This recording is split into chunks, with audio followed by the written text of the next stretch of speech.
When she said she needed space, I thought she meant air to breathe, not a $3,200 a month apartment she couldn't afford.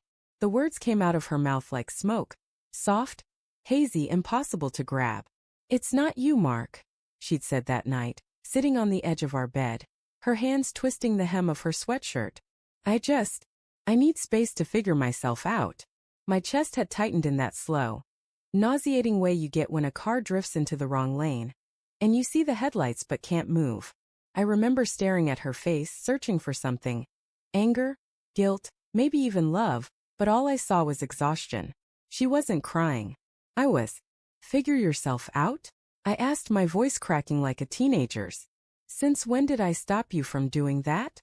She sighed, not in frustration, but in that way people do when they've already rehearsed their exit. "It's not about you holding me back. It's about me losing myself in us." I didn't understand then. I thought she was going through some post-pandemic burnout or whatever Instagram called it these days. She'd always been the dreamer, painting on weekends, taking photography classes, scrolling through creative retreats in Bali like she could just will herself there. I loved that about her. I loved that she wanted more out of life. What I didn't realize was that more didn't include me anymore. She moved out 2 weeks later. Said she'd found a studio apartment downtown. Cheap, small, perfect for her new chapter. She promised it wasn't permanent, that we'd reconnect once she had clarity. I helped her load her boxes into the car, pretending I wasn't breaking apart with every folded sweater. She kissed my cheek before she left and whispered, "Don't wait up for me." I did anyway. First we texted. Small things. She'd send pictures of sunsets from her balcony, or a new art piece she was working on. I'd reply with encouragement, with love, with hope. But then her replies slowed, and mine got longer, heavier, desperate. By the second month, I was the only one still reaching out. It's funny how silence can be louder than words. One evening, after another unanswered message, I drove to her studio apartment. I don't know what I was expecting. Maybe some closure, maybe just a glimpse of her world. The address she'd given me led to a modern building with glass walls and a concierge. Definitely not cheap. I parked outside, sat there for 15 minutes, and tried to summon the courage to go inside. But I didn't have to, because that's when I saw her. She came out of the lobby laughing, her hair bouncing in the evening light. Beside her was a man, tall, neatly dressed, holding a takeout bag in one hand and her waist in the other. My stomach turned to lead. They walked to a black Tesla like they'd done it 100 times before. He opened her door. She smiled up at him, the same smile she used to give me when I'd bring her morning coffee. I didn't confront her that night. I just drove home and sat in the dark for hours trying to fit the pieces together. The space, the new apartment, the fading texts, it all lined up like a cruel puzzle.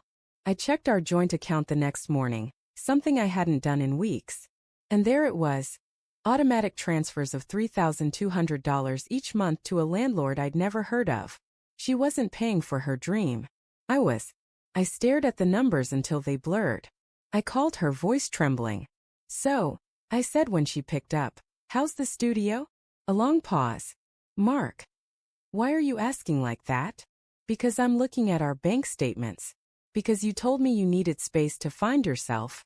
And apparently I've been financing that search." She inhaled sharply. "Mark, it's not what you think." "Oh, then tell me what it is." Silence. Then quietly, "I didn't mean for you to find out like this." That was the worst part. Not that she denied it, but that she admitted it so softly, like she'd been expecting this moment. Like betrayal was just another step in her journey of self-discovery. I wanted to scream, to curse, to say something sharp enough to cut through the numbness crawling up my throat. But all I could whisper was, "Who is he?" Another pause. Then she said his name like it hurt her tongue to form the syllables. "Evan. He's someone I met through a gallery show. He's been helping me with my portfolio." "Helping?" I repeated, almost laughing. "Right. And the $3,200 a month? Is that part of his mentorship program too?" "Mark, please," she said, her voice breaking for the first time. "It wasn't supposed to happen like this. I just wanted to feel alive again. I didn't plan for." "For what?" "For him. For us.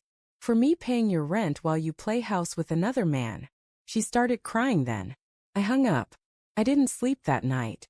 I just kept replaying our last years together. The late-night talks, her paint-stained fingers brushing against mine.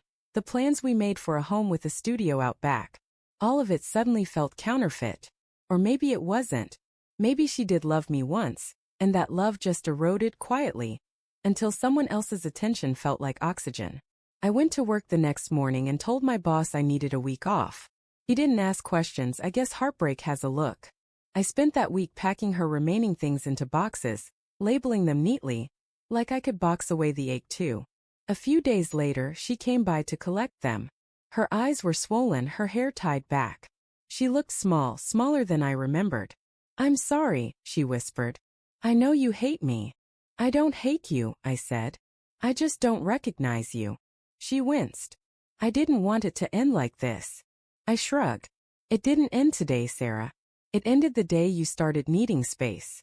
She nodded, tears running down her cheeks. I didn't comfort her. I couldn't. When she left, the house felt heavier, but also cleaner somehow, like the air was finally mine again. 3 weeks passed. I canceled the joint account, filed for separation, and tried to stitch my life back together. Then one Monday morning I got a call. "Mark," she said, her voice trembling. "I need help." I didn't answer right away.